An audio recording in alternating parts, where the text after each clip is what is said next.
कृष्ण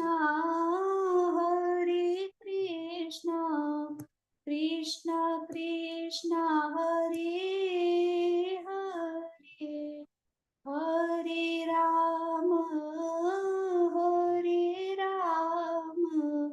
राम राम हरे हरे हरे कृष्ण कृष्ण कृष्ण हरे हरे हरे राम राम राम हरे हरे हरे कृष्ण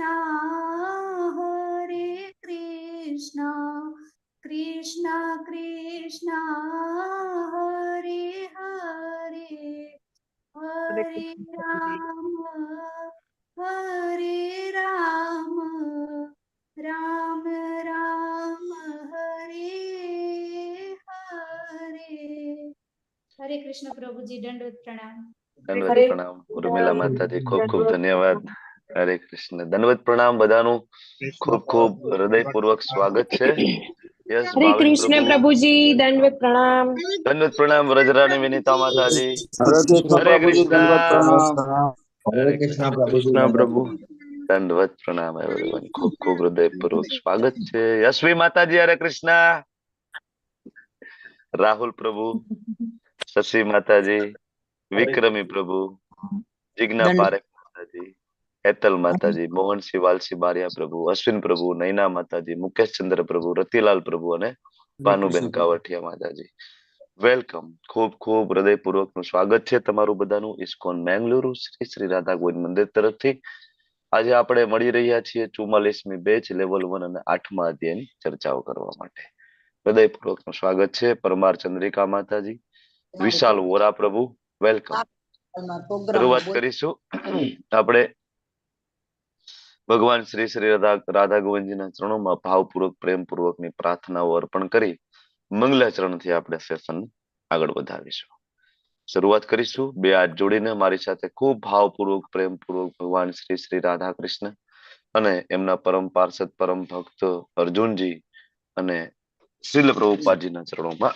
વંદન કરીશું ઓમ અજ્ઞાનતિમિરાન્ધસ્ય જ્ઞાનાંજન શલાકયા चक्षुर्मिलितं येन तस्मै श्रीगुरुवे नमः श्रीचैतन्यमनोभीष्टं स्थापितं येन भूतले स्वयं रूपकदा मह्यं ददाति स्वपदान्तिकं वन्देऽहं श्रीगुरौ श्रीयुतापदकमलं श्रीगुरुन् वैष्णवांश्च श्रीरूपं सागरजातं सगण रघुनाथान्वितं तं सजीवम् साद्वैत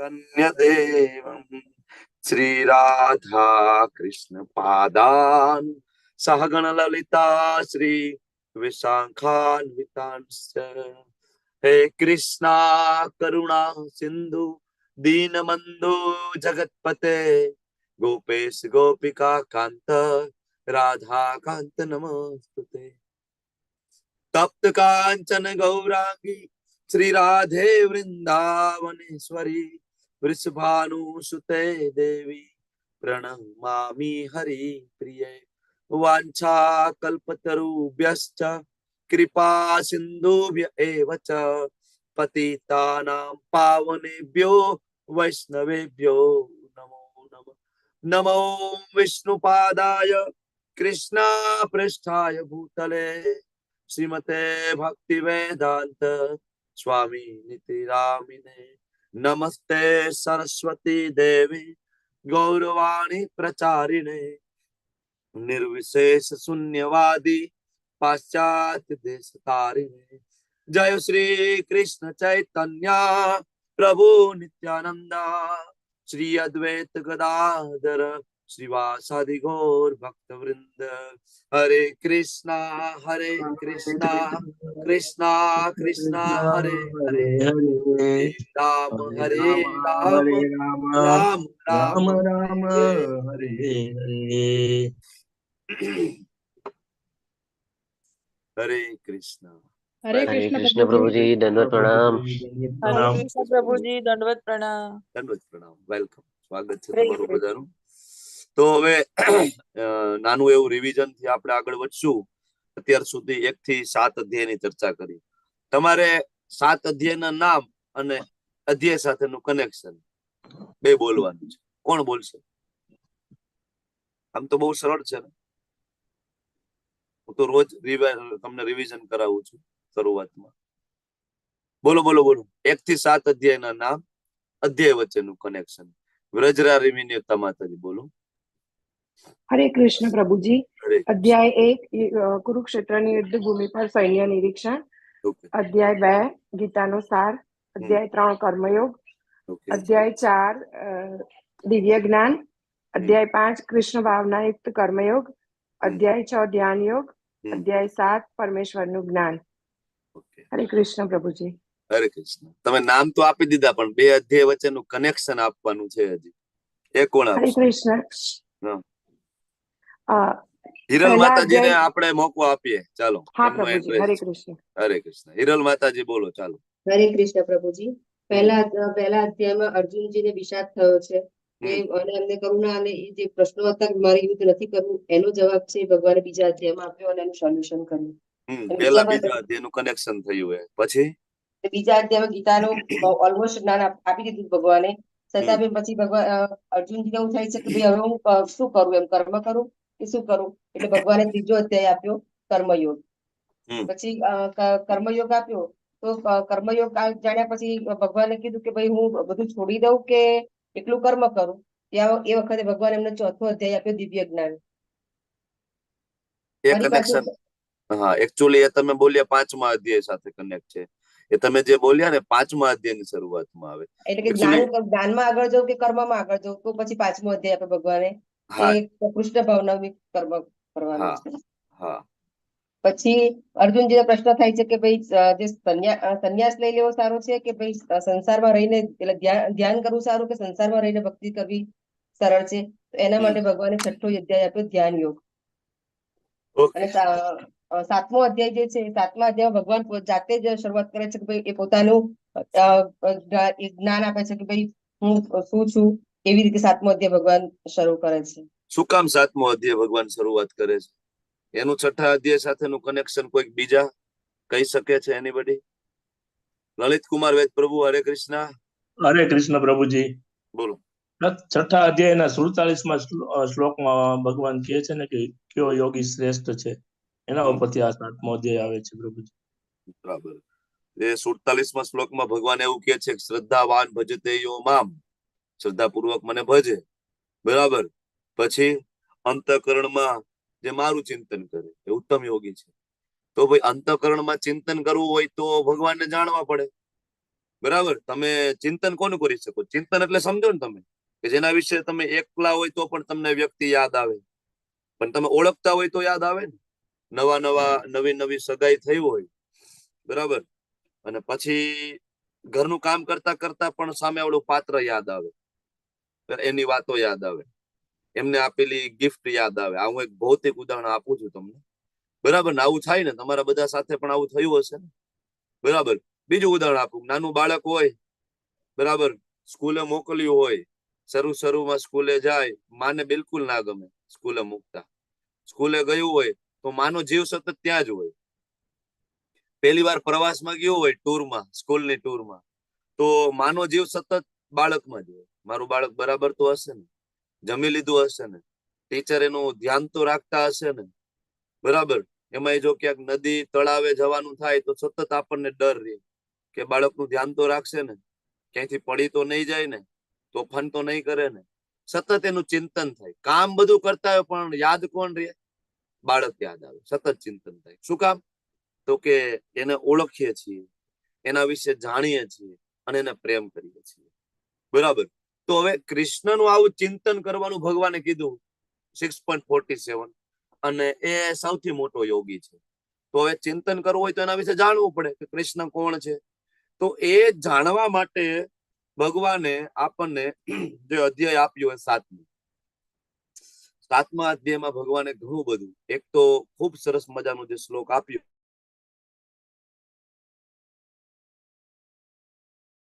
અવાજ નથી આવતો. હવે આવે છે? હવે યસ આવે છે? પ્રભુજી. ક્લિયર છે ને? ઓકે.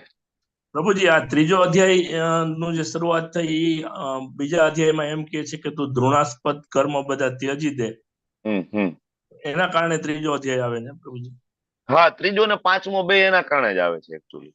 બરાબર. ત્રીજા અધ્યાયનું આમ તો એક્ઝેક્ટ જે કારણ છે, બરાબર, એ એવું છે કે ભાઈ બીજા અધ્યાયમાં બધું આપી દીધું, તો અર્જુન કન્ફ્યુઝ થઈ ગયા કે ભગવાન આમાંથી કરવાનું શું.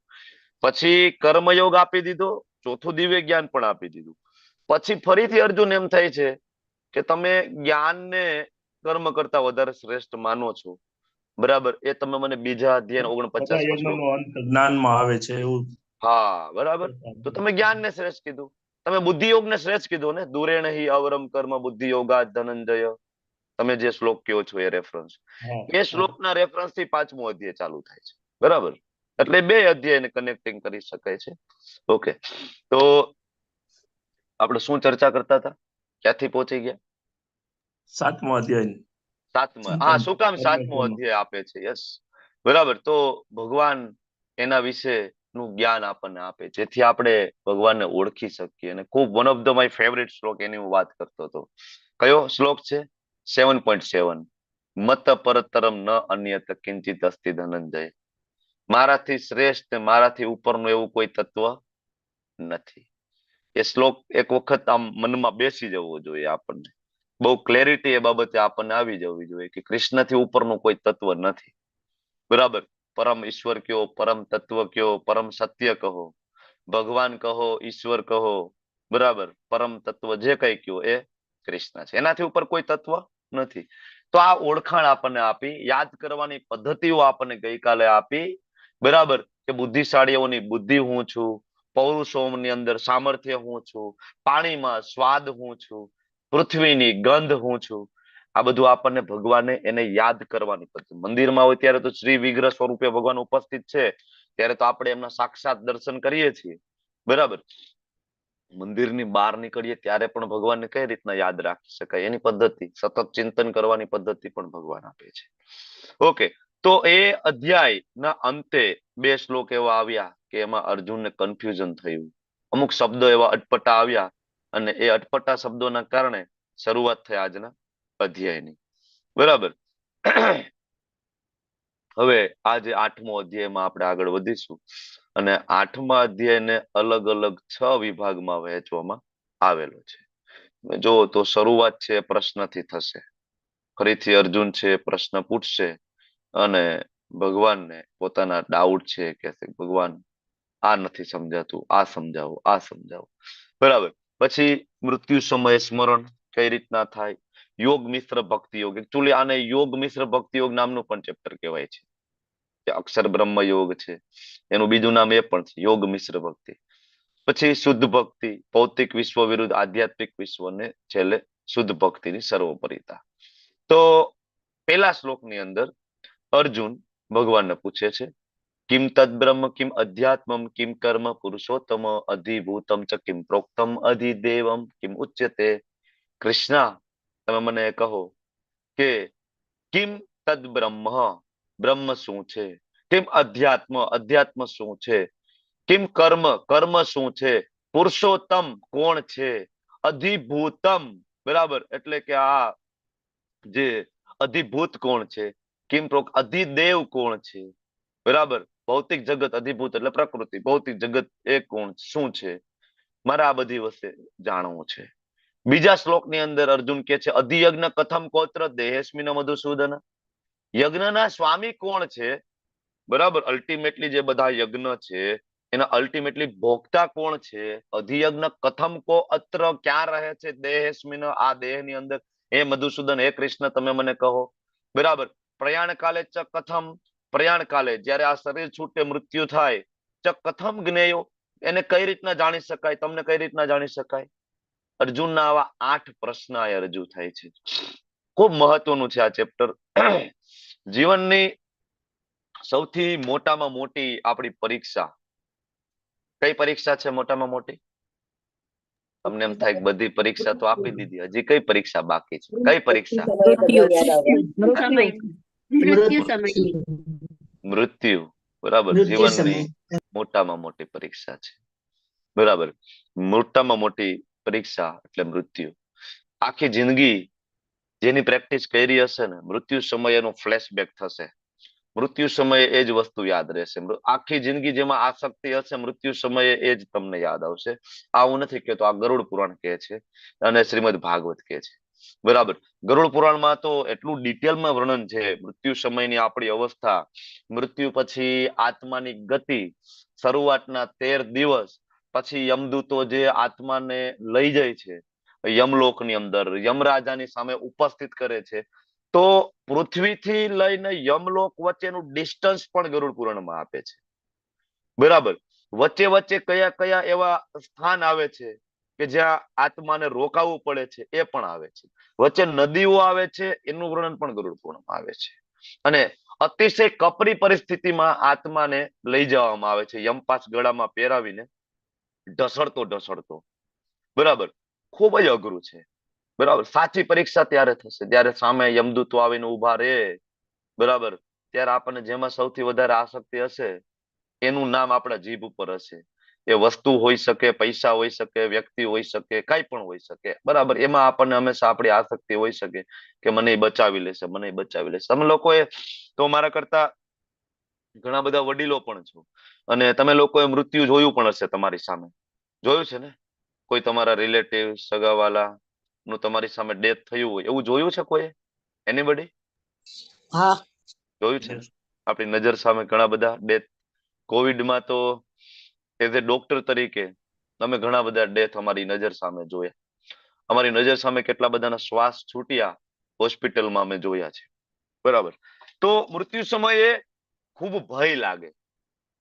કારણ કે જયારે યમદૂતો, યમરાજના દૂતો જયારે આવીને સામે ઉભા રહે, એક તો એનું સ્વરૂપ જ એટલું ભયાનક છે કે જોઈને જ પૂરું થઈ જાય, એટલું ભયાનક સ્વરૂપ છે એનું.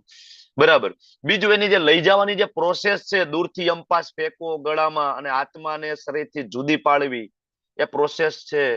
ગરુડ પુરાણ એવું કે છે કે એક સાથે હજારો વીછી. ઘણી જગ્યાએ આચાર્ય એવું પણ સમજાવે છે કે એક સાથે 40,000 વીછી. એક સાથે 40,000 વીછી આપણા શરીરમાં દંશ મારે. તમને કોઈને ક્યારે એક વીછી કરેલો છે? એનીબડી? કોઈનો વીછીએ ડંખ માર્યો હોય? તમે ખેતીવાડાને ક્યાંય, ખાસ તો ખેડૂતોને અનુભવ થાય, ખેતીવાડીમાં કામ કરતા હોય ને ત્યાં નાના નાના વીછી જોવા મળે, દંશ મારે. તમને અનુભવ થયો છે? પુનિતા માતાજીને અનુભવ થયો છે, મને પણ પોતાને અનુભવ થયો છે, એટલે હું તમને કહું છું. થયો છે ને? વીછીમાં કેવું છે, વીછી દંશ મારે ને આંગળીમાં, એટલે એ પેન તરત જ ચાલુ થઈને ઉપર જાય, પાછું નીચે આવે, ફરીથી ઉપર જાય, નીચે આવે. એનું પેન આવું હોય. તમારાથી સહન નથી, તમે હાથ પછાડો, બરાબર, પેન ઉપર નીચે ચાલુ. કારણ કે પ્યોન એ જે દુખાવો છે એને મેડિકલની ભાષામાં ન્યુરોલોજીકલ પેન કહેવાય.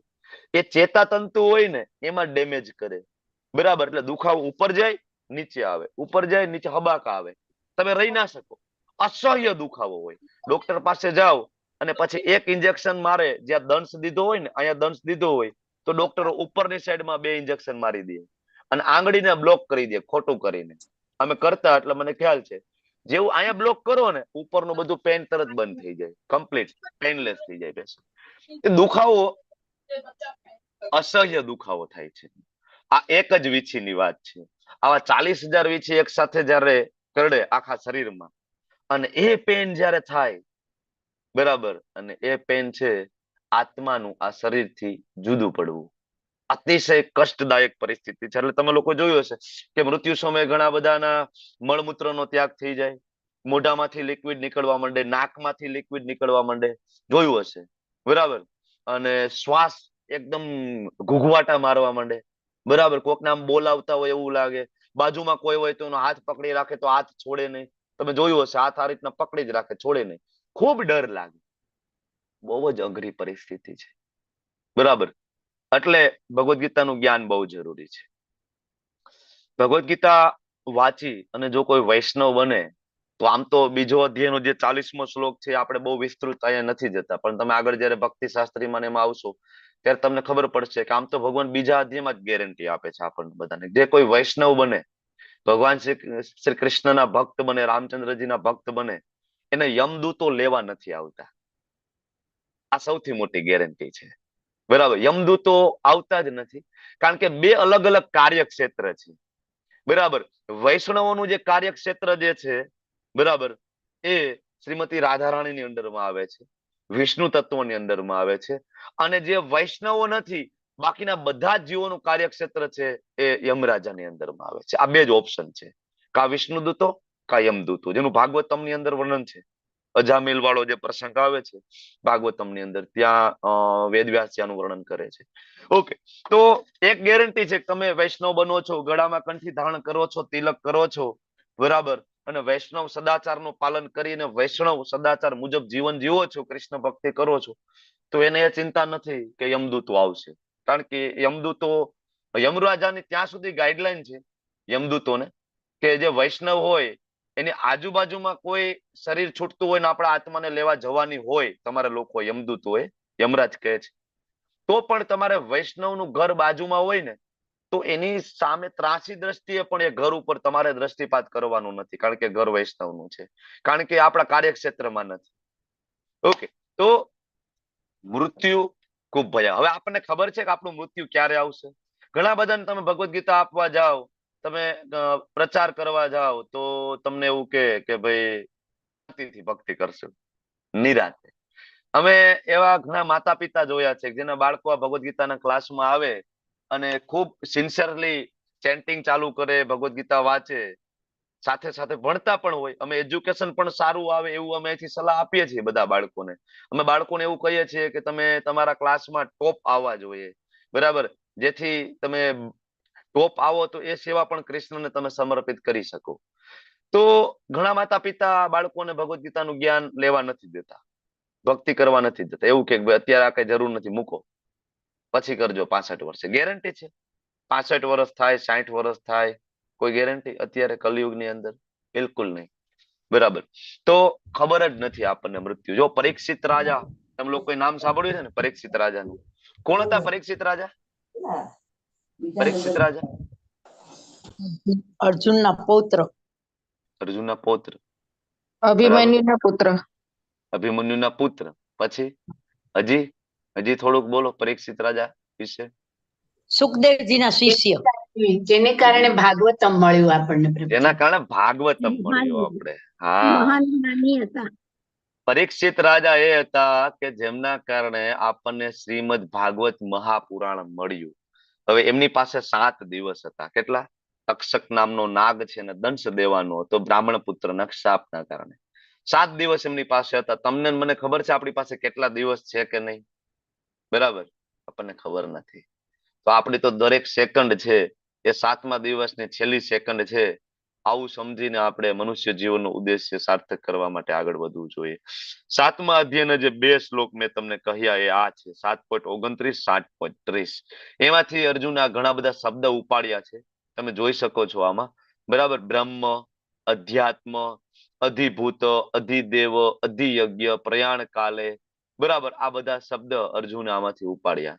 અને આ બધા શબ્દ અર્જુને ભગવાનને પૂછ્યા કે ભગવાન આના વિશે થોડું સમજાવો ને. ભગવાન, આ તમારી સામે જે સ્લાઇડ છે બહુ જ મહત્વની છે.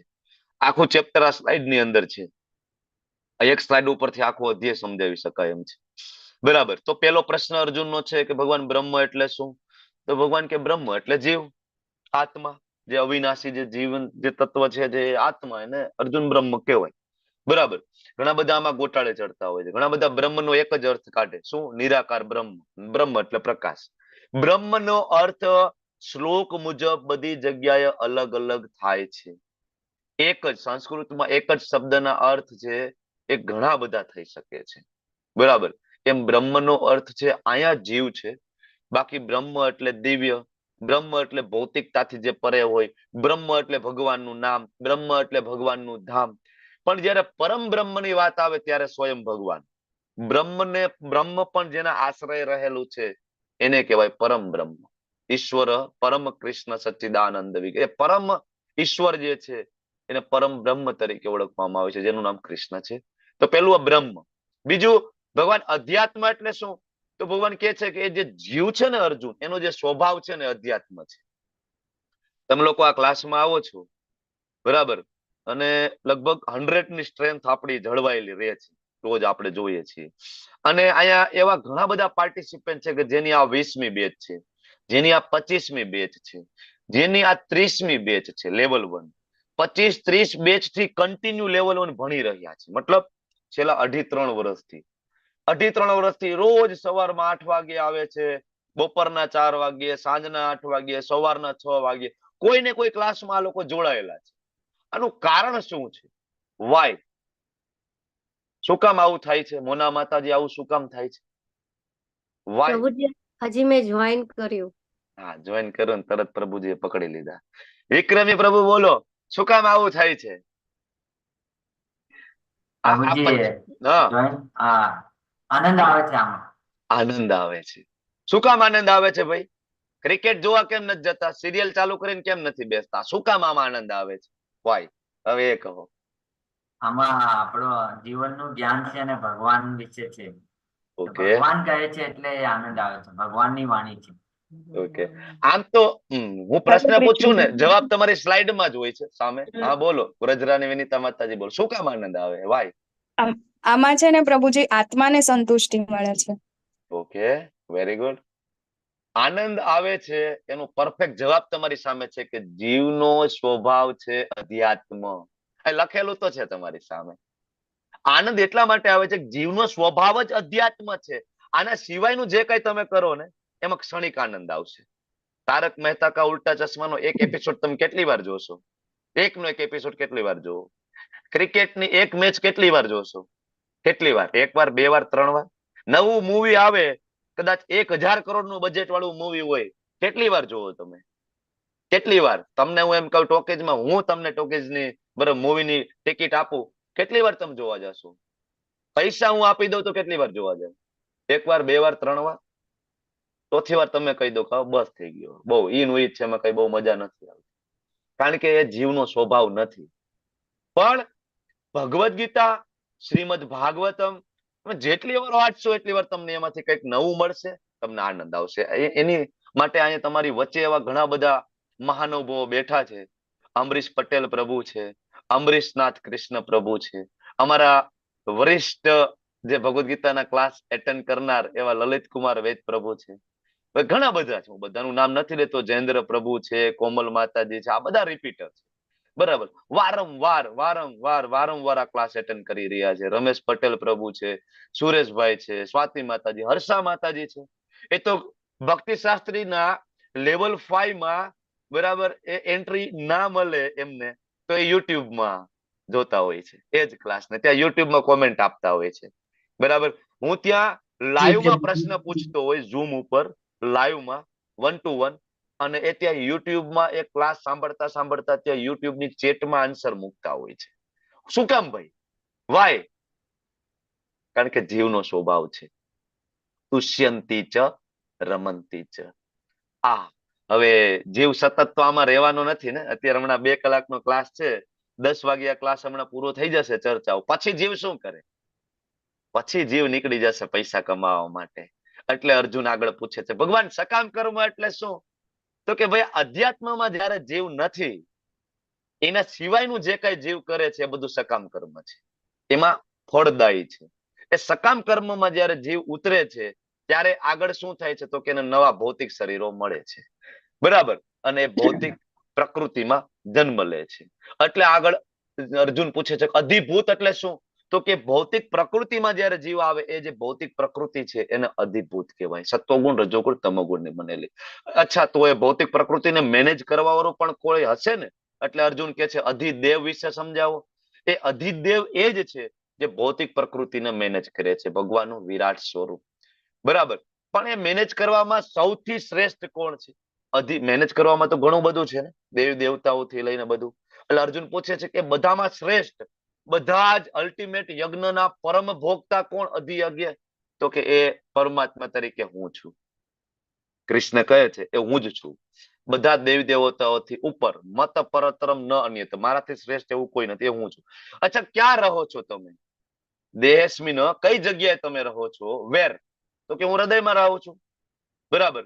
અચ્છા, તમે હૃદયમાં રહ્યો છો તો મૃત્યુ સમયે તમને યાદ કેમ કરીશું? આ 8 પ્રશ્ન અને 8 જવાબ. આ અધ્યાય પૂરો. આ અધ્યાયમાં આટલું જ છે. બરાબર. હવે થોડું આપણે જઈએ ભગવાન શું કે છે વિસ્તૃત સમજવાની કોશિશ કરીએ.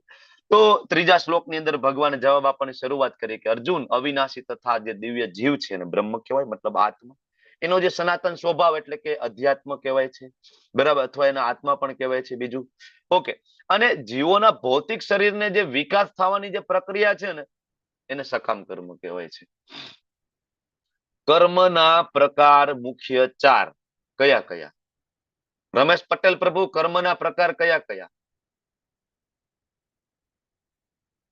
રમેશ પટેલ પ્રભુ, કર્મના પ્રકાર કયા કયા? ઊંઘ નથી આવી ગઈ ને? હરે કૃષ્ણ. બોલો, કર્મના પ્રકાર બોલો. અકર્મ, વિકર્મ, કર્મ, વિકર્મ, કર્મ, સકામ, સકામ કર્મ, સકામ કર્મ, નિષ્કામ કર્મ. નિષ્કામ કર્મ. હા, ખૂબ સરસ, ખૂબ સરસ. ચાલો, હેન્ડરેસ તો ઘણા બધા થાય છે એટલે જાણીને આનંદ થાય છે. ચાલો, બધાને યાદ તો છે. ઓકે. તો એમાં ભગવાન આયા અર્જુન છે, ભગવાનને પૂછે છે કે મને સકામ કર્મ વિશે સમજાવો. તો ભગવાન કે અર્જુન, સકામ કર્મ એ છે કે જેનાથી નવું નવું શરીર મળ્યા રાખશે વારંવાર. કારણ કે સારા કર્મ કરશો તોય ફળ ભોગવવું પડશે, ખરાબ કર્મ કરશો તોય ફળ ભોગવવું પડશે. પુણ્ય કર્મ કરીશું તો ઉપરના લોક પ્રાપ્ત થાય, સ્વર્ગમાં જવાય. ક્ષીણે પુણ્ય મૃત્યુ લોકમ વિશંતિ, જેવા પુણ્ય પૂરા થયા પાછું હતા ત્યાં ત્યાં. પાપ કર્મ કરશો નીચલી યોની પ્રાપ્ત થશે, પનિશમેન્ટ મળશે, સજા મળશે, સજા ભોગવીને પાછા હતા ત્યાં ત્યાં. મનુષ્ય જન્મ 84 લાખ યોનિઓમાં એક બ્રિજ તરીકે ઓળખાય છે. બ્રિજ એટલે પુલ. આ એક જ એવી યોની છે કે જ્યાંથી તમે ભગવત ધામ જઈ શકો છો. તમને જાણીને આશ્ચર્ય થશે કે દેવી દેવતાઓ માટે પણ આ ફેસિલિટી નથી. તમને ખબર છે? સ્વયં દેવી દેવતાઓ માટે પણ આ ફેસિલિટી નથી. સ્વર્ગમાંથી કોઈ ભક્તિ કરીને વૈકુંઠમાં જઈ શકતું નથી. નેવર. આનો ઉલ્લેખ ભાગવતની અંદર છે, શ્રીમદ ભાગવતમાં છે.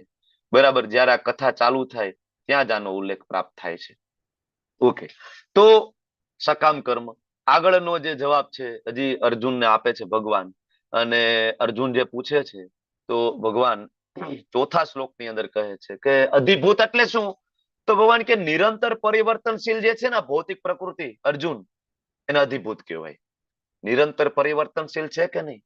તમારી આજુબાજુમાં તમે જોવો છો બધું પ્રકૃતિ છે, જે પંચ મહાભૂતમાંથી બનેલું છે, એ પ્રકૃતિ છે. તો નિરંતર પરિવર્તનશીલ છે ને. 5 વર્ષ પહેલા જે સિટી હતું એ આજ નથી છે, અરે 2 દિવસ પહેલા હતું એ નથી. એ તો સૂક્ષ્મ ફેરફાર આપણને દેખાતા નથી. બરાબર. તો પંચ મહાભૂતમાંથી દરેક જે વસ્તુ બનેલી છે નિરંતર કેવી છે? પરિવર્તનશીલ છે. આપણું શરીર શેમાંથી બને? પંચ મહાભૂતમાંથી. તો એ પણ નિરંતર પરિવર્તનશીલ છે. બરાબર. તો એ પણ એક પ્રકૃતિનો ભાગ છે. આગળ પ્રશ્ન હતો અધિદેવ. તો કે ભાઈ અધિદેવ કોણ? તો કે સૂર્ય ચંદ્ર જેવા બધા જ દેવી દેવતાઓનો જેમાં સમાવેશ થઈ જાય ને, એ મારું જે વિરાટ રૂપ, જેનું હું તને 11મા અધ્યાયમાં કહેવાનો છું, બરાબર, એ અધિદેવ છે. બરાબર. ભગવાન અધિયજ્ઞ કોણ છે? અધિયજ્ઞનો અહમ. જો કૃષ્ણ એવું કે છે કે અધિયજ્ઞનો અહમ, અધિયજ્ઞ હું છું, યજ્ઞનો સ્વામી હું છું. અચ્છા, તો ક્યાં રહો છો તમે? હવે કૃષ્ણ એમ કીધું. જો કૃષ્ણ એવું નથી કહેતા કે અધિયજ્ઞ બીજું કોઈક છે. આગળ પણ ભગવાને વારંવાર કીધું છે સર્વલોક મહેશ્વરમ હું છું. કૃષ્ણ એવું નથી કહ્યું કે કાલ છે, બરાબર, કે પછી બીજું કોઈ છે, મારાથી ઉપર કોઈક છે, એ છે સર્વોપરી, હું સર્વોપરી નથી, એવું કઈ નથી. ઘણા બધા ભગવદ ગીતા વાંચે છે, શ્લોકો આવડે છે, પણ એ રીતના સમજાવે છે સમાજની અંદર કે કૃષ્ણ એક ઐતિહાસિક પુરુષ હતા અને એની અંદર કાલનો પ્રવેશ કરી ગયો હતો અને કાલ બોલતું હતું. કેમ ભાઈ? કાલને આજુબાજુમાં ક્યાંય ખુરશી, સોફા સેટ કઈ મળ્યો નહીં બોલવા માટે, કે એને કૃષ્ણની અંદર પ્રવેશ કરવો પડ્યો, અંદર કૃષ્ણના મુખેથી. કાલ સાક્ષાત સામે આવીને ઉભા રહી જાય, બરાબર, અથવા પરમાત્મા કૃષ્ણ સિવાય કોઈ બીજા હોય તો પરમાત્મા કૃષ્ણની સામે આવીને ઉભા રહી જાય મૂર્તિમન સ્વરૂપે, બરાબર, અને કૃષ્ણને કહે કે ભાઈ કૃષ્ણ, તમે એક ઐતિહાસિક સામાન્ય પુરુષ છો અને તમે આ ઘોડાને થોડું લીલું બીલું નાખો, ખવડાવો. ત્યાં સુધી હું થોડુંક અર્જુનને જ્ઞાન આપી દઉં. બરાબર? કેમ ભાઈ પરમાત્મા આવું ના કરી શકે? કરી શકે ને. જો ભગવાન હોય તો એ તો, પણ ભગવાન સ્વયં કૃષ્ણ છે, જેનું નામ વ્રજેન્દ્ર નંદન કૃષ્ણ જે ઉભા છે દ્વિભુજ શ્યામ સુંદર મુરલીમાં, એ જ ભગવાન છે. એટલે ઘણા બધા ભગવદ્ ગીતા વાંચીને પણ નથી સમજી શકતા અને એવું કે છે કૃષ્ણ ભગવાન નથી. એટલે આ શ્લોક સમજવો બહુ જરૂરી છે. અધિયજ્ઞો એટલે યજ્ઞના સ્વામી કૃષ્ણ કે હું છું. ક્યાં રહો છો? અહમ એવ અત્ર દેહે દેહ ભૃતાવરમ. હું આ જ શરીરમાં, તમારા બધાના શરીરમાં, પ્રત્યેકના શરીરમાં અહમ એવ અત્ર, હું ત્યાં જ રહું. દેહે શરીરમાં, હૃદયમાં પરમાત્મા સ્વરૂપે રહું છું. તો કૃષ્ણ અને પરમાત્મામાં કોઈ તફાવત છે નહીં. આગળ પણ 18મા અધ્યાયમાં ભગવાન કહે છે ઈશ્વર સર્વભૂતાનામ હૃદય છે અર્જુન તિષ્ઠતિ. હે અર્જુન, ઈશ્વર તરીકે હું જ બધાના હૃદયમાં પરમાત્મા સ્વરૂપે રહું છું. એની એ જ વસ્તુ બ્રહ્માજી બ્રહ્મ સંહિતાના પહેલા શ્લોકની અંદર કે છે ઈશ્વર પરમ કૃષ્ણ સચ્ચિદાનંદ વિગ્રહ અનાદિર આદિર ગોવિંદ સર્વ કારણ કારણમ. બ્રહ્માજી એમ કે છે કે ઈશ્વર પરમ કૃષ્ણ. ઈશ્વર કોણ છે? તો કે એક કૃષ્ણ છે. વેદ વ્યાસજી શું કે છે? એતે ચાંસ કલા પુંસ કૃષ્ણસ્તુ ભગવાન સ્વયં. 1.3.28 શ્રીમદ ભાગવતમ. ત્યાં વેદ વ્યાસજી લખે છે, સુખદેવજી ગાઈ રહ્યા છે, સૂત ગોસ્વામી ગાઈ રહ્યા છે ઈશ્વર પરમ કૃષ્ણ. એતે ચાંસ કલા પુંસ કૃષ્ણસ્તુ ભગવાન સ્વયં. સ્વયં શિવજી પદ્મ પુરાણમાં કહે છે આરાધના નામ સર્વેશમ વિષ્ણુ આરાધના પરમ. સ્વયં શિવજી ભાગવતની અંદર ચોથા સ્કંદમાં રુદ્ર ગીતની અંદર કહે છે પરમ નિયંતા તો વાસુદેવ છે. શિવજી છે રામચરિત માનસ બાલકાંડમાં કહે છે રામચંદ્રજી છે ભગવાન છે. હવે આ બધા જ કહી રહ્યા છે શિવજી, ગણેશજી, ઇન્દ્ર, બ્રહ્માજી, વેદવ્યાસજી, સુખદેવજી, સૂત ગોસ્વામીજી, આ બધા જ એક સુર સ્વરૂપે આપણને કહી રહ્યા છે ભગવાન કોણ છે? કૃષ્ણ. બધા જ શાસ્ત્ર શું કહે છે? ભગવાન કોણ છે? કૃષ્ણ. ઈશોપનિષદના છેલ્લા શ્લોકો તમે વાંચો તો ઈશોપનિષદ એમ કે છે કે ભગવાન કૃષ્ણ છે. બરાબર? જે યજુર્વેદનો ભાગ છે, તમને ખ્યાલ છે. તો આ બધા જ એમ કે છે ભગવાન કૃષ્ણ છે, છતાં પણ આપણે એવો સમાજમાં ઘણા બધા લોકો પ્રચાર કરે છે કે ના ના, કૃષ્ણ સામાન્ય ઐતિહાસિક પુરુષ હતા. મથુરા જેલમાં જન્મ થયો, પાલકાતીસમાં તીર્થ લાગી ગયું, મરી ગયા. એક યોગેશ્વર હતા, એક યોગી હતા. બહુ બધી એના પાસે સિદ્ધિઓ હતી. ભગવાન નહોતા, ભગવાન કોઈક બીજા છે. આનાથી મોટો બીજો કોઈ અપરાધ નથી. આનાથી બીજો કોઈ મોટો અપરાધ નથી. ભગવાન આગળ કહેશે જાનંતી, અવજાનંતી, અજાનંતી. આ 3 શબ્દ તમે જયારે લેવલ 2 માં આવશો ને ત્યારે તમને હજી વધારે હું ડિટેલમાં સમજાવીશ. સૌથી મોટો અપરાધ છે. બરાબર? ઘણા બધા આજકાલ તો નવા નવા ભગવાનને પ્રોમોટ કરી રહ્યા છે. પોતાના સંપ્રદાયના ભગવાન પોતે અલગ અલગ બનાવી રહ્યા છે. આ બધા થી ખાસ બચીને રહેવું કળિયુગની અંદર. તમે લોકો કાલ મને પ્રશ્ન પૂછતા હતા, બરાબર? પણ કળિયુગમાં ખાસ બચીને રહેવું. મેં તમને ગઈકાલે એક શ્લોક પણ આપ્યો હતો કે મહાજનો જે પથ ઉપર ગયા છે ને એ પથનું અનુસરણ કરવું ને એટલા માટે જ વેદવ્યાસજી એને મહાજનના લિસ્ટમાં આપ્યા છે. એ મહાજન છે બ્રહ્માજી, શિવજી, બલિ મહારાજ, પ્રહલાદ મહારાજ, આ બધા મહાજનો છે. એને જે કર્યું છે ને, જેની ભક્તિ કરી છે, જેવી રીતના એ આપણે કરવાનું છે, તો જ આપણે ફસાઈશું નહીં. બાકી કળિયુગની અંદર એટલા બધા પાખંડ અત્યારે થઈ રહ્યા છે, અલગ અલગ સંપ્રદાય પંથની અંદર બધા નવા નવા ભગવાન ઇન્ટ્રોડ્યુસ કરવા માંડ્યા છે. બરાબર? રામ અને કૃષ્ણને સાઈડમાં મૂકીને નવું અમે સનાતની છીએ. ભગવાન કોણ? તો કે બીજા જ છે, જે હમણાં 100 વર્ષ 200 વર્ષ પહેલા કોઈ વ્યક્તિ વિશેષ આવ્યા હોય એ પરમ બ્રહ્મ થઈ જાય, પ્રગટ સ્વરૂપ બ્રહ્મ થઈ જાય. બરાબર? એટલે આ બધું થોડુંક ધ્યાન રાખવા જેવું છે. હવે આ બધી ચર્ચા થઈ. ભગવાને અર્જુનના ઘણા બધા પ્રશ્નના જવાબ આપી દીધા, પણ એક પ્રશ્ન છે એ હજી એડ્રેસ કરવાનો બાકી છે. અર્જુને એમ પૂછ્યું તો ભગવાન મૃત્યુ સમયે શું કરવું? તમને શું લાગે છે મૃત્યુ સમયે શું કરવું જોઈએ? શું લાગે છે? એડ્રેસ કરો તો. મૃત્યુ સમયે પેલું કામ તો પોલિસી ગોતવાનું કરવું જોઈએ. બીજું, પૈસા ક્યાં છુપાવીને રાખ્યા છે મટકામાં ક્યાંય, બરાબર, એકાદી ટાઇલ્સ બાઇલ્સ ની નીચે, તો એ ટાઇલ્સ ઉખેડીને પેલા એ પૈસા, ખાસ તો આવું જ હાલતું હોય ને. હમણાં એક વિડીયો મને કોઈ ફોરવર્ડ કર્યો હતો. એક બા, મોટી ઉંમરના બા, એના છેલ્લા શ્વાસ ચાલતા હતા, તો દીકરા એને હોસ્પિટલે લઈ જતા હતા ગાડીમાં બેહાડી. બરાબર. તો ગાડીમાં બેઠા બેઠા એ બાની હાલત તો અનકોન્શિયસ હતી, પણ પાછળ બેઠા બેઠા દીકરા શું કરતા હતા ખબર છે તમને લોકો? અંગૂઠા મરાવી રહ્યા હતા. પ્રોપર્ટીના પેપરમાં ને એમાં બાની અંગૂઠાની જરૂર પડે ને, કે બા વહી જાય પછી શું કરશું, કોનો અંગૂઠો લેવા જાવ? વળી પાછું એ કે એની દીકરીઓના અંગૂઠા, કારણ કે બા ન હોય એટલે દીકરીઓને અંગૂઠા લેવા જવા પડે. દીકરીઓ આવીને એમ કે મને ભાગ દેજો, વળી દીકરીઓને એનો ભાગ દેવાનો. ખબર છે તમને લોકોને? તો મારા કરતા વધારે અનુભવી છો, મારા કરતા વધારે જ્ઞાની છો, ખ્યાલ હશે. આ સંસાર છે. જે માએ જન્મ આપ્યો છે, ભીનામાં સૂઈને ભીનામાં પોતે સૂતી અને આપણને કોરામાં સુવડાવ્યા છે, અને એના મૃત્યુ સમયે આપણે અંગૂઠા મરાવી રહ્યા છીએ. આ સંસાર છે. મૃત્યુ સમયે શું કરવાનું? આ બધું સાંભળીએ ને થોડુંક વૈરાગ્ય આવે સંસાર પ્રત્યે. એકચ્યુઅલી કથા એને કહેવાય કે જે કથા સાંભળવાથી તમને ભૌતિક જગત પ્રત્યે થોડીક વૈરાગ્ય આવે તો સમજવું કે એ કથા સાચી છે અને કથા કરનાર વ્યક્તિ સાચો છે. બાકી આ મોટી મોટી વાતો કરું, ના ના, આ તો બહુ મજા છે, ખૂબ પૈસા કમાવ, પૈસા વગર તો જીવન નકામું છે, આ મજા કરો, પેલી મજા કરો. અને જો ભૌતિકતામાં ડૂબાડવાની કોશિશ થતી હોય ને કથાની અંદર, તો સમજવાનું કે આ હજી વધારે ફસાવાની અહીંયા આપણી તૈયારી ચાલી રહી છે, જે અત્યારના મોટિવેશનલ સ્પીકર કરી રહ્યા છે. કથા એને કહેવાય જે કથા સાંભળવાથી વૈરાગ્ય આવે. ઓકે, તો મૃત્યુ સમયે શું કરવું જોઈએ? તમે બધા ઘણા ચેટ બોક્સમાં આન્સર લખ્યા છે. ભગવાન સ્વયં જવાબ આપે છે 5મા શ્લોકમાં. અંતકાલે ચ મામેવ સ્મરણ મુક્ત્વા કલેવરમ યહ પ્રયાતિ સમદ્ભાવ યાતિ ન અસ્ત્રેત્ર સંશય. કોઈ ડાઉટ નથી. કૃષ્ણ અહીંયા ગેરંટી આપે છે, 100% ગેરંટી. શું ગેરંટી છે? અંતકાલે ચ મામ એવ. કોનું નામનું સ્મરણ કરવાની વાત છે? અંતકાલે ચ મામ. મામ એટલે કોણ છે અહીંયા? આ શ્લોક કોણ બોલી રહ્યા છે? કૃષ્ણ. ભગવાન સ્વયં બોલી રહ્યા છે. કૃષ્ણ એવું નથી કહેતા કે અંતકાલે દેવી દેવતાઓનું નામ લો, અંતકાલે બીજા કોઈનું નામ લો, અંતકાલે ઓમની ઉપાસના કરો, અંતકાલે નિરાકાર સ્વરૂપનું ધ્યાન કરો, અંતકાલે બીજું કઈ પણ નહીં. એક જ વસ્તુ, શું? મામ. બરાબર. એટલે ભગવાને આગળ કહી દીધું કે હું જ પરમાત્મા છું, હું જ ઈશ્વર છું. એટલે અહીંયા જયારે મામ કે છે, બરાબર, ત્યારે સમજવું કે કૃષ્ણ પોતાની જ વાત કરી રહ્યા છે. જે દ્વિભૂત સ્વરૂપે ઉભા છે એ સ્વયં ભગવાન છે, આપણે ઓળખી નથી શકતા. લીલા કરી રહી છે. માત્ર મારું સ્મરણ કરતો જે કોઈ શરીરને ત્યાગ કરશે ને, ભગવાન કે કોઈ ડાઉટ નથી, મારી પાસે આવશે.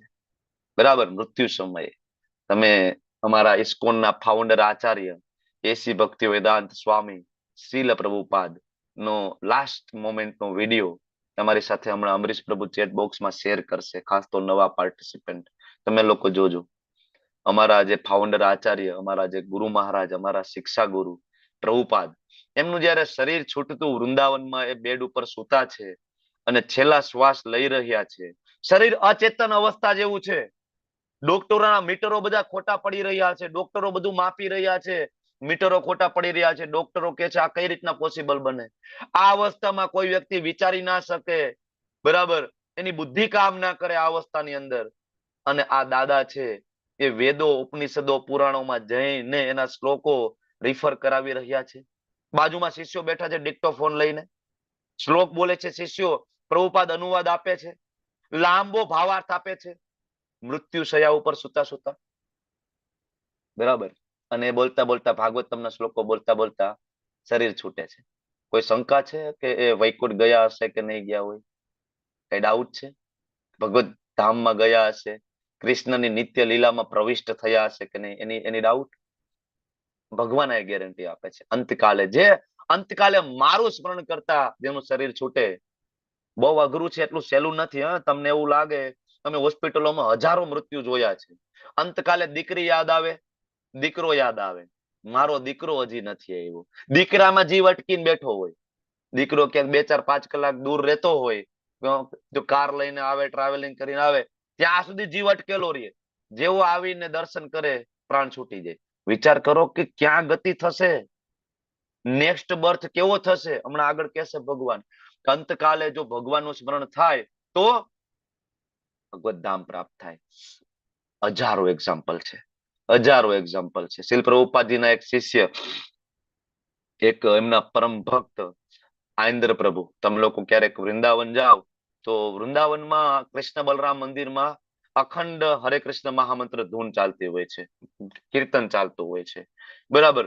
એનું જે રીઇન્સ્ટોલ ફરીથી એની સ્થાપવા વાળા આયેન્દ્ર પ્રભુ છે. તો આયેન્દ્ર પ્રભુ એક વખત એ વૃંદાવન એના બ્રહ્મચારી આશ્રમમાં ત્યાં રહેતા હતા. એક રૂમ એને એલોટ કરવામાં આવ્યો હતો અને એક ખૂબ જ સુંદર કીર્તન, એના કીર્તન આજે પણ એના આખા આલ્બમ તમને યુટ્યુબમાં મળે, બરાબર. આયેન્દ્ર પ્રભુ જોરદાર કીર્તન. એટલે એના રૂમની જે દિવાલો છે એ કહેવાય ને કે વોઇસ પ્રૂફ બનાવી હતી, કે બાજુમાં એનો અવાજ ના જાય. તો કારણ કે તો પ્રભુ સતત કીર્તન કરતા હોય ને, રેકોર્ડિંગ કરતા હોય ને, મૃદંગ વગાડતા સતત એમાં જ લીન હોય સતત. એક દિવસ એવું થાય છે કે એમના ઘરમાં એક નાનો એવો ગેસ પણ એને રાખ્યો હતો, કે ક્યારેક રસોઈ પોતે જાતે ખીચડી બનાવીને ખાઈ લે અંદર ને અંદર, બરાબર. એક દિવસ એવું થયું કે ગેસનું સિલિન્ડર છે એ અંદર ને અંદર બ્લાસ્ટ થયું. આયેન્દ્ર પ્રભુ ત્યાં રૂમમાં હતા, રૂમ તો એરટાઈટ હતો, લોક હતો, અને એ સિલિન્ડર બ્લાસ્ટ થયો અને એમાંથી જે ધુમાડો બરાબર બધી ચારે બાજુ ફેલાઈ ગયો. થોડી વાર થયું તો બાજુવાળા રૂમ વાળાને બધાને ખબર પડી હશે કે આવું શું થયું. બધા દોડતા દોડતા ગયા અને દરવાજો ખોલ્યો તો પેલા તો કોઈને કઈ દેખાય જ નહીં, કારણ કે ધુમાડાના ગોટે ગોટા બહાર નીકળે, કારણ કે અંદર ઘણું બધું સળગતું હતું, બધું બહાર નીકળ્યું. પણ જેવો ધુમાડો ઓછો થયો અને પછી જોયું તો બધા જોઈને અવાક થઈ ગયા. જે દ્રશ્ય સામે હતું બધાની સામે, બધા અવાક થઈ ગયા છે. આયેન્દ્ર પ્રભુ સૂતા છે, દંડવત પ્રણામ કરેલા છે, સામે કૃષ્ણ બલરામ એટલે કે બરાબર નિતાઈ ગૌર સુંદર સામે છે, એના પગ પકડી અને આયેન્દ્ર પ્રભુ સૂતા છે અને એનું શરીર છૂટી ગયું છે. એની રાઉત કે વૈકુંઠ ગયા હશે કે નહીં ગયા હોય. આ પ્રભુપાદની ટીચિંગ્સ છે, આ પ્રભુપાદ એમના શિષ્યોને આપ્યું છે. બાકી જો બ્લાસ્ટ થયો હોય કાંઈ યાદ ના આવે, ધમ પછડા થાય. તમને ખ્યાલ હોય તો ખબર પડે કે સૌથી અઘરું મૃત્યુ છે, સફોકેશન થી મૃત્યુ થવું ને એ બહુ અઘરું મૃત્યુ છે. શ્વાસની અંદર ધુમાડો જતો રહીએ અને જે મૃત્યુ થવું, એક તો એ ધીમું મૃત્યુ છે અને બહુ અઘરું મૃત્યુ છે, કારણ કે ધીમે ધીમે ધીમે ધીમે બ્રેન તમારું ડેમેજ થતું જાય પછી તમારું મૃત્યુ થાય. તાત્કાલિક મૃત્યુ ના થાય. ફેફસા બ્રેન એ બે એક સાથે ડેમેજ થતું જાય તમારું મૃત્યુ થાય. સ્લો ડેથ છે અને પેઇનફુલ ડેથ છે, બરાબર. પણ એમાં પણ આરામથી સૂતા છે અને એવું બિલકુલ એકેય લક્ષણો નથી એના બોડી ઉપર કે એને મૃત્યુમાં કઈ ભય લાગ્યો હોય. હજારો આવા એક્ઝામ્પલ છે, એ ચર્ચા કરીએ તો આ ક્લાસ ત્યાં ચાલુ રહે, બરાબર. હિઝ હોલીનેસ કદમ કાનન મહારાજ છે, હિઝ હોલીનેસ તમાલ કૃષ્ણ ગોસ્વામી મહારાજ છે, હિઝ હોલીનેસ ભક્તિ ચારુ મહારાજ છે, હિઝ હોલીનેસ ભક્તિ તીર્થ સ્વામી મહારાજ છે. કેટલા બધા હજારો એક્ઝામ્પલ છે, હજારો. કારણ કે એ આત્મા અને શરીર એનું શરીર તો ક્યારનું ભૂલી ગયા હોય છે. આ બધા જે જીવો હોય છે ને, મુક્ત જીવો હોય છે, અને શરીર સાથે આમે લેવા દેવા નથી, બરાબર. મારા ગુરુ મહારાજ તમને બધાને ખ્યાલ છે, ઘણા બધા છે, એમના પણ ગુરુ મહારાજ છે, હિઝ હોલીનેસ જય પતાકા સ્વામીજી મહારાજ હમણાં ગુજરાતની યાત્રાએ આવ્યા, બરાબર, અમને બધાને આશીર્વાદ આપવા માટે. અમે લોકો અમદાવાદ ગયા, ગુરુ મહારાજના આશીર્વાદ લીધા. મહારાજની તબિયત એટલી ખરાબ હતી છતાં પણ એને ગુજરાતમાં આવું હતું મળવા માટે. તમે ગયા મળવા અને બીજા દિવસે મહારાજની તબિયત બગડી, જાયડસમાં એડમિટ થયા. 4-5 દિવસ એડમિટ રહ્યા. ત્યાં બધા ડોક્ટરોને પ્રચાર કરે છે, બધાને હરે કૃષ્ણ મહામંત્રના કાર્ડ આપે છે, તમે ચેન્ટિંગ કરો, માળા કરજો, ત્યાં સમજાવે છે. પછી મહારાજ હમણાં મુંબઈ ગયા. મુંબઈમાં ખૂબ તબિયત બગડી ગઈ, શરીરમાં પાણી ભરાઈ ગયું, કારણ કે કિડની જે ટ્રાન્સપ્લાન્ટ કિડની જે કરેલી ને એ કિડની એટલી ફંક્શન પ્રોપર નથી કરતી, તો પાણી બોડીમાં ભરાવા માંડ્યું. લંગ્સમાં પાણી ભરાયું. લંગ્સમાં પાણી ભરાયેલા વ્યક્તિ બોલી ના શકે, બરાબર. પણ મહારાજ રોજનું 1.5 કલાકનો ક્લાસ લે છે, 1 કલાક 1.5 કલાક એવરીડે કીર્તન કરે. પોતે બોલી નથી શકે, બોલવા જાય તો ઉધરસ ચડે, કફ નીકળવા માંડે, ઉધરસ ચડે, આખું શરીર ખેંચાવા માંડે, છતાંય બેઠા બેઠા કીર્તન કરે, જોબ કરી રહ્યા છે. વાય? મારા ગુરુ મહારાજ નો આદેશ છે, હું કઈ રીતના એ કેવું. મારો છેલ્લો શ્વાસ મારો હશે ત્યાં સુધી હું મારા ગુરુ મહારાજની અને કૃષ્ણની સેવા કરીશ. આને કહેવાય સાચા ગુરુ, બરાબર. આપણે એમ કહીએ ને ગુરુને કેમ ઓળખવા. ગુરુને એના ગુરુ પ્રત્યેની જે નિષ્ઠા છે એ 100% હોવી જોઈએ. અને ગુરુ છે વૈષ્ણવ હોવા જોઈએ, કૃષ્ણ ભક્ત હોવા જોઈએ, પરમ વૈષ્ણવ હોવા જોઈએ, સાચા ગુરુ છે. આપણી સામે અત્યારે છે આવા ભગવાનના પરમ પાર્ષદ હિઝોલીને જય પતાકા સ્વામીજી મહારાજ. તો આ ભગવાન અહીંયા બહુ આપણને ક્લિયરની અહીંયા સમજાવી રહ્યા છે કૃષ્ણ એકદમ, કે મૃત્યુ સમયે શું થવું જોઈએ. યુધિષ્ઠિર મહારાજને એક વખત યક્ષે પ્રશ્ન પૂછ્યો હતો, બરાબર. તમને ખબર છે કે જે 4 પાંડવો અચેતન અવસ્થામાં થઈ જાય છે અને 5મા પાંડવ તરીકે યુધિષ્ઠિર મહારાજ જાય છે. આ કથા તો તમે સિરિયલમાં પણ જોઈ હશે, બરાબર. તો યક્ષ પૂછે છે, બરાબર. યુધિષ્ઠિર મહારાજ મારા પ્રશ્નનો જવાબ આપી દે ને તો આને હું જીવતા કરી દઈશ બાકીના બધાને. તો યુધિષ્ઠિર મહારાજ કે પૂછો. તો પ્રશ્ન પૂછે છે કે આ જીવનનું સૌથી મોટું આશ્ચર્ય શું? યુધિષ્ઠિર મહારાજને પૂછે છે.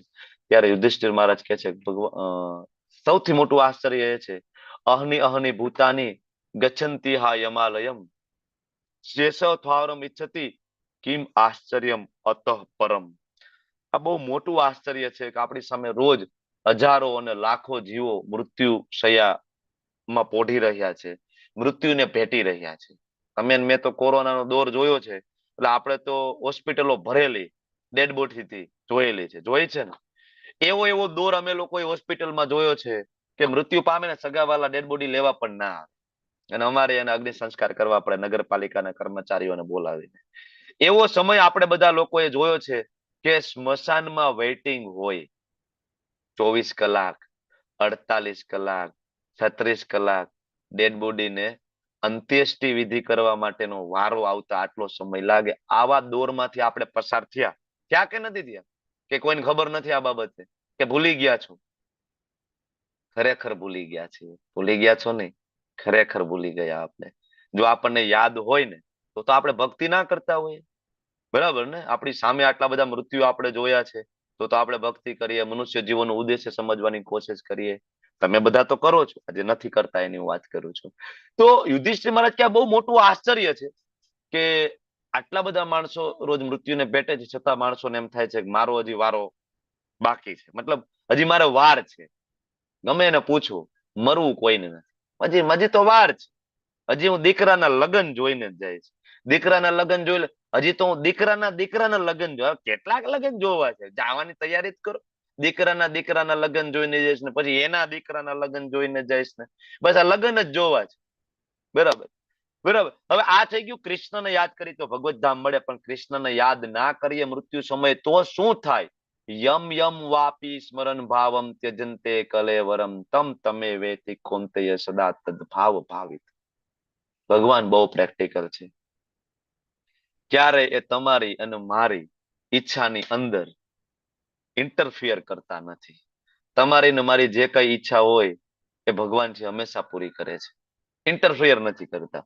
મૃત્યુ સમયે કોઈને યાદ હોય, બરાબર, એને ઘર પ્રત્યે બહુ જ આસક્તિ હોય પણ કર્મ એવા ના હોય કે આગળ મનુષ્ય બને, તો વ્યવસ્થા એવી થાય માયાદેવી દ્વારા કે આગળના જન્મમાં એ વ્યક્તિ એ જ ઘરમાં કરોડિયો બનીને આંટો મારતો હોય. ઘર પ્રત્યે બહુ આસક્તિ છે ને, નવું ઘર બનાવ્યું છે, મારું ઘર, એમાં જ કરોડિયો બનીને આટા મારતા. આપણે જોયું હતું ભરત રાજા છેલ્લે હરણ યાદ આવે છે તો છેલ્લે હરણ બને છે, નેક્સ્ટ બોડી એનું હરણનું પ્રાપ્ત થાય છે. બરાબર. એટલે આ યાદ રાખવું જોઈએ આપણે કે મૃત્યુ સમયે જે કઈ સામે આવશે, મતલબ જે આખી જિંદગી જે કઈ કર્યું હશે, બરાબર. આમ એવું કહેવાય છે, શાસ્ત્ર એવું આપણને સમજાવે છે કે મોટા ભાગે આપણે 40 વર્ષ સુધીમાં આપણું નેક્સ્ટ બોડી આપણે તૈયાર કરી લીધું હોય છે. 40 વર્ષની આપણે આયુષ્ય સુધીમાં આપણે મોટા ભાગે જે કઈ કર્યું છે પછી આપણે લગભગ 99% આપણું નેક્સ્ટ બોડી એ મુજબ પ્રિપેર થઈ જાય. કારણ કે 40 વર્ષ પછી ભક્તિમાં આવવું અને ભક્તિમાં સ્થિર થવું એ તો જ થઈ શકાય કે જો તમારા ઉપર ગુરુ મહારાજ અને ભગવાન કૃષ્ણની ડાયરેક્ટ કૃપા હોય તો. કારણ કે અમુક ઉંમર પછી આ તત્વજ્ઞાન સમજવું બહુ મુશ્કેલ થાય. 50 વર્ષથી તમે કોઈ પૂજા કરતા હોય અને 51 વર્ષે હું તમને એમ કહું કે નહીં તમે ખાલી કૃષ્ણની પૂજા કરો, અઘરું પડે કે નહીં? છોડવું બહુ મુશ્કેલ થાય. ચાલું અત્યાર સુધી આ મેં કર્યું છે, મારા બાપ દાદા આ વિધિ કરતા હતા, આ નિવેદ કરતા હતા, અને હવે આપણે અચાનક જ આ જેની પૂજા નહોતા કરતા હતા એ કરવાનું ચાલુ કરવું ન થાય, બહુ અઘરું પડી જાય. એટલે ગુજરાતીમાં કહેવત છે, પાકા ગળે કાંઠા ચડે નહીં, પાકા ગળે કાંઠા ન ચડે. પણ જો તમારે પાકા ગળે કાંઠા ચડી ગયા હોય, બરાબર, ઘણા છે પાકા ગળે કાંઠા ચડાવીને બેઠા છે, તો સમજવું કે એમાં કૃષ્ણની ઈચ્છા છે અને ગુરુ મહારાજ અને કૃષ્ણની તમારા ઉપર ખૂબ કૃપા છે, તો જ આ વસ્તુ શક્ય બને, બાકી ધેટ ઇઝ ઇમ્પોસિબલ. બરાબર. તો મૃત્યુ સમયે આખી જિંદગી તમે જે કરશો ને એ જ વસ્તુ મૃત્યુ સમયે યાદ આવશે. બરાબર. અને એ જ મુજબ આગળની ગતિ થશે.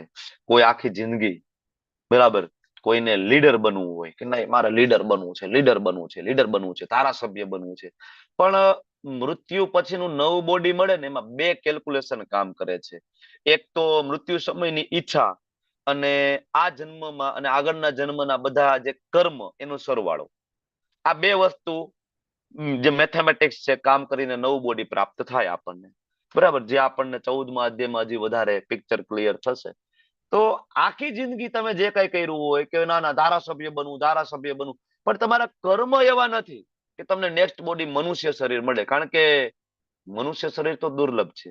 સ્વયં પ્રહલાદ મહારાજ છે ભાગવતજીની અંદર કે છે, બરાબર, કે દુર્લભમ માનુષ દેહ, કે આ જે મનુષ્ય દેહ પ્રાપ્ત થાય છે દુર્લભ છે. ઉપનિષદ તો ત્યાં સુધી કહે છે, ઉપનિષદ, કે એક અગાધ સમુદ્ર હોય, એમાં એક છેડા ઉપર તમે હંસને તરતું મૂકી દો, બીજા છેડા ઉપર એક મોટું લાકડું અને એમાં આટલો હોલ પાડી દો લાકડામાં, અને એને તરતો મૂકી દો લાકડાને, એક બાજુ હંસ, મોટો વિશાળ સમુદ્ર છે. તો એવી કેટલી શક્યતા છે કે હંસ છે તરતું તરતું તરતું તરતું લાકડાને શોધી લેશે અને લાકડાના જે હોલમાં પોતાનું માથું પોરવી દે. આવી શક્યતા કેટલી શક્યતા આવડા મોટા સમુદ્રમાં જૂજ, બરાબર, 0.0000001%. શાસ્ત્ર ઉપનિષદ એમ કે છે કે આના કરતા પણ ઓછી પોસિબિલિટી છે નેક્સ્ટ શરીર આપણને મનુષ્યનું મળે. એમાં આપણે તો કળિયુગ ના જીવો, આપણે હું ધંધા કરીએ છીએ ખબર જ છે, સવારથી સાંજ સુધી કયા કાળા બજાર કરીને પૈસા ભેગા કરીએ છીએ, કોઈનું લોહી પીને.